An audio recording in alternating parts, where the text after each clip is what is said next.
నమస్తే. ఇన్నాళ్ళు నన్ను సపోర్ట్ చేస్తూ, ఎంకరేజ్ చేస్తూ మీ ప్రేమని నాకు అందిస్తున్న ప్రతి ఒక్కరికి కృతజ్ఞతలు.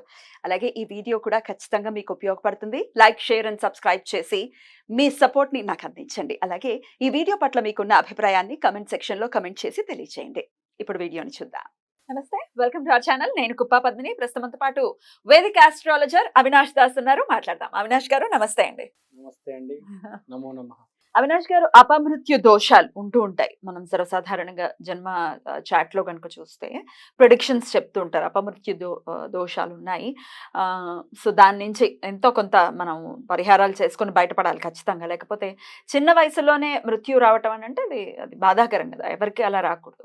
అలాగే ఇట్లా హాస్పిటలైజ్డ్ అయిపోవటం, హాస్పిటల్‌లోనే ఉండటం, ఒక్కొక్కసారి చేతికి అంది వచ్చిన కొడుకు యాక్సిడెంట్ అయ్యి వాడు కోమాలో ఉంటే ఆ పేరెంట్స్ బాధ వర్ణనాతీతం కదా!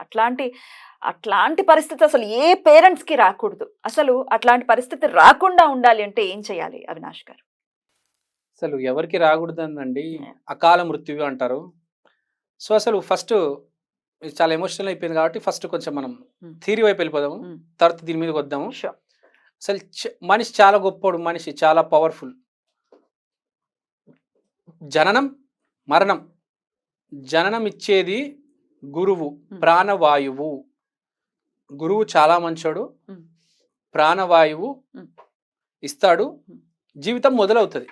కానీ చావు అనేది అంత ఈజీగా రాదు. చాలా మంది రివర్స్ అనుకుంటారు. కానీ చావు అంత ఈజీగా రాదు. చావు రావాలంటే 3 స్టెప్పులు ఉంటాయి. పైన పెద్ద బాబా చిత్రగుప్తుడు రాయాలి.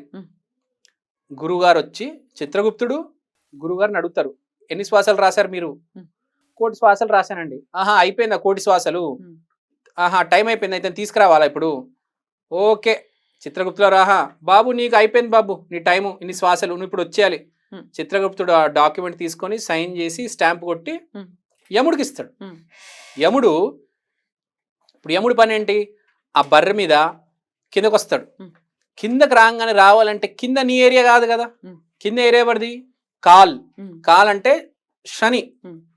ఆ డాక్యుమెంట్ పట్టుకుని యములోరు శనికి ఇస్తారు. సార్, నాకు చిత్రగుప్తులోరి డాక్యుమెంట్ ఇచ్చారండి, ఈ మనిషిది టైం అయిపోయింది, మరణం టైం వచ్చేసింది సార్, మీరు కొంచెం నాకు సైన్ చేసి ఇస్తే నేను అతన్ని పట్టుకొచ్చేస్తాను. అప్పుడు శని గారు ఆలోచిస్తారు, ఓహో వీడిని తీసుకెళ్ళిపోతా, ఒకసారి పరిస్థితి చూస్తాను. ఇప్పుడు యానిమల్లో రణబీర్ కపూర్ ఉన్నాడు.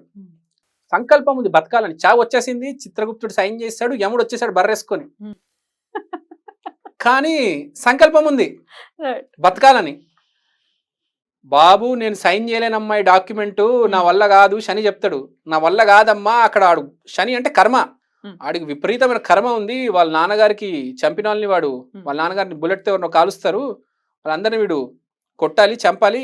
నేను సైన్ చేయలేనమ్మా నీకు, నువ్వు వెళ్ళిపో బాబు యముడు, నువ్వు నాకు మళ్ళీ కనిపించక వెళ్ళిపో. సంకల్ప బలం గొప్పది అని చెప్తారు. సంకల్ప బలం, బ్రతకాలి అని ఉండాలి అనే సంకల్పం. చాలా మంది ఐసీయూలో ఉన్నప్పుడు వెళ్ళి చెప్తారు కొంతమంది, నువ్వు ఊపిరి పీల్చడానికి ట్రై చేయి, ఓడిపోయావో అని అనుకోకు. సబ్ కాన్షియస్ మైండ్ నేను బతకాలి బ్రతకాలి అనుకో. ఊపిరి చాలా మంది వెంటిలేటర్ మీద రాగానే ఊపిరి పీల్చడం మానేస్తారు. ఊపిరి పీల్చడానికి ట్రై చేయి, నేను బ్రతుకుతాను అని సబ్ కాన్షియస్ మైండ్లో ఫిక్స్ అవ్వు. అలానే చాలా మంది ఐసీయూ నుంచి బయటికి వస్తారు. వచ్చిన వాళ్ళు ఉన్నారు, నమ్మాలి. సబ్ కాన్షియస్ మైండ్ సంకల్ప బలం గట్టిగా ఉంటే శని క్రాస్ చెక్ చేసి యముడిని ఆపుతాడు. ఈ యముడు ఎలా అంటాడంటే, చంపడానికి కూడా ఇప్పుడు శని ఫిక్స్ అయిపోయినా చంపడానికి వచ్చినప్పుడు 2-3 ప్రయత్నాలు చేస్తాడు. ఫస్ట్ ఒక లిఫ్ట్లో ట్రాప్ చేయడము, ఒక కార్లో చిన్న ట్రై చేస్తుంటాడు. First attempt, second attempt, third attempt. వాడికి ఎక్కడ ఛాన్స్ దొరికితే అక్కడ తీసుకెళ్ళిపోదాం అనుకుంటాడు. అలాంటి టైంలో మనం ఏం చేయాలంటే, బేసిక్ గా శని అంటే కాళీదేవి. మన కారులో ఎప్పుడైనా కాళీదేవి బొమ్మ పెట్టుకోవాలి కంపల్సరీ. ప్లస్ హెల్త్ బాగాలేనప్పుడు కాళీదేవికి పూజించాలి, శని గ్రహానికి పూజించాలి. ఎందుకంటే ఫైనల్ గా సైన్ చేసేది శని, చావు ఇచ్చేది శనినే.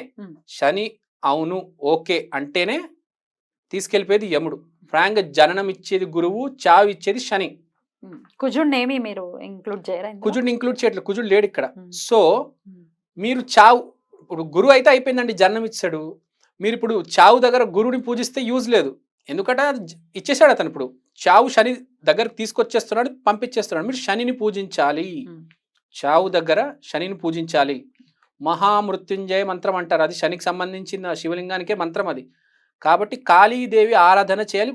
కారులో కంపల్సరీ కాళీదేవి ఉండాలి. ఇప్పుడు బైకుల్లో అయితే బైకుల్లో కూడా కాళీదేవి. ఇప్పుడు చాలా మంది హనుమంతుడు ఎందుకు పెట్టుకుంటారు అంటే కుజుడు యాక్సిడెంట్లు చేస్తాడు కానీ చావు ఇవ్వడు.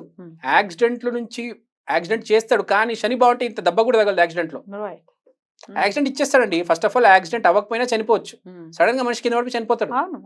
కుజుడు ఇన్వాల్వ్మెంటే ఉండదు. కుజుడు ఇన్వాల్వ్మెంట్ ఉంటే యాక్సిడెంట్ అవుతుంది. వితౌట్ కుజుడు కూడా చావు ఇవ్వచ్చు కానీ చావునే ఇచ్చేది శని. కాబట్టి మనం కాళీమాత ఎప్పటికప్పుడు ఆరాధన చేయాలి. కాళీమాత భక్తుడు ఉండటం చాలా ఇంపార్టెంట్. భక్తి కాళీమాత ఉండాలి. కుజుడు కూడా ఎందుకంటే యాక్సిడెంట్లు కాకుండా ఉంటాయి. దెబ్బలు తగలాలని ఎవరికి ఉంటది? ఎవరికి ఉండదు. సో హనుమంతుడు ఫర్ యాక్సిడెంట్స్, దెబ్బలు హనుమంతుడు యాక్సిడెంట్స్ అవ్వకుండా.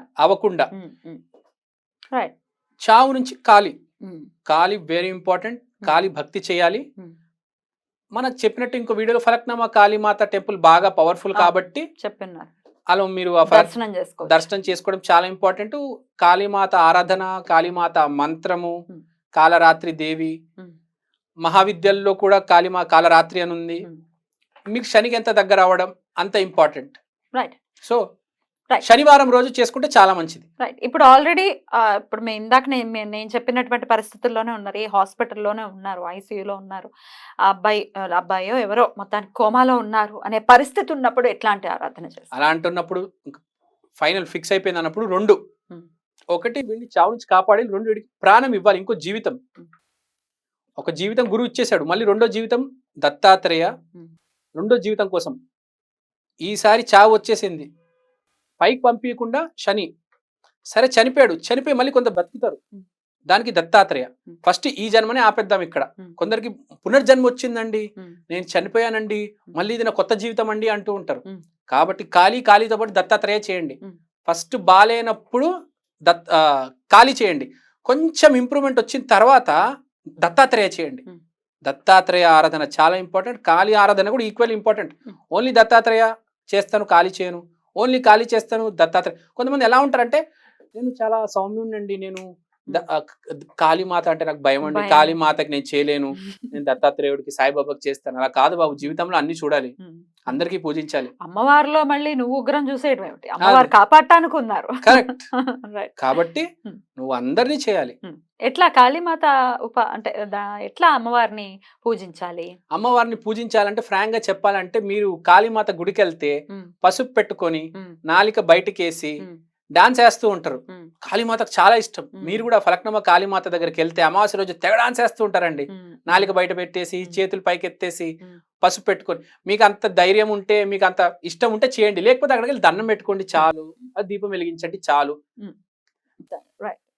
ఇంతే ఆరాధన అంటే, ఇంతే మననం చేసుకోవటం కూడా. అమ్మ కాపాడు, ఖచ్చితంగా కాలస్వరూపంగా ఉంది కాళీదేవి కాబట్టి ఖచ్చితంగా కాలంలోనే, మరి మృత్యు రావాలన్నా కాలంలోనే రావాలి, జనం రావాలన్నా కూడా కాలంలోనే రావాలి. కరెక్ట్. రైట్.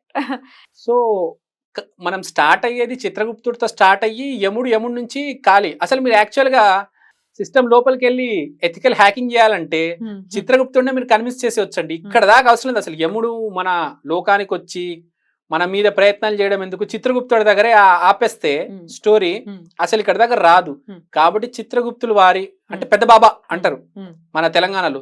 పెద్ద బాబా టెంపుల్ కి వెళ్ళి పూజించండి. హైదరాబాద్ లో చంద్రయాన్ గుట్ట అక్కడెక్కడో ఉంది, హైదరాబాద్ లో ఒకటి టెంపుల్ ఉంది చంద్రయాన్ గుట్ట దగ్గర. ఆల్మోస్ట్ మీరు గూగుల్లో కొట్టినా వస్తుంది, చాలా పెద్ద టెంపుల్. అక్కడికి వెళ్ళి మీరు ఆరాధన చేయండి. చిత్రగుప్తుడికి ఎంత ఆరాధన చేస్తే అతనికి చాలా ఇష్టం. ఎందుకంటే చాలా మందికి తెలియదు అసలు చిత్రగుప్త టెంపుల్ ఉంది, వెళ్ళాలి అని. చిత్రగుప్తుల వారికి టెంపుల్ ఉంది, బ్రహ్మ వారికి టెంపుల్ ఉంది. బ్రహ్మకి చిత్రగుప్తుడికి మనం ఆరాధించాలి. ఎవరికైనా దైవ స్వరూపానికి ఆరాధన చేయాలని ఉంటది. కాబట్టి ఎవరిని ఇగ్నోర్ చేయకూడదు. బ్రహ్మతో కూడా మనకు పని ఉంటది.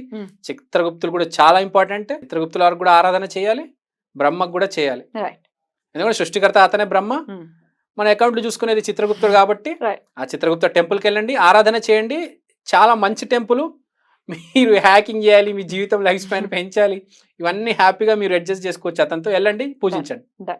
అద్భుతం. సో కాళీమాత ఆరాధనే దీనికి సరైన సమాధానం అని చెప్తుంది, అంతేనా? అంతే అండి. రైట్. చాలా బ్యూటిఫుల్ గా ఎక్స్ప్లెయిన్ చేశారు అవినాష్ గారు. Thank you so very much. నమస్తే.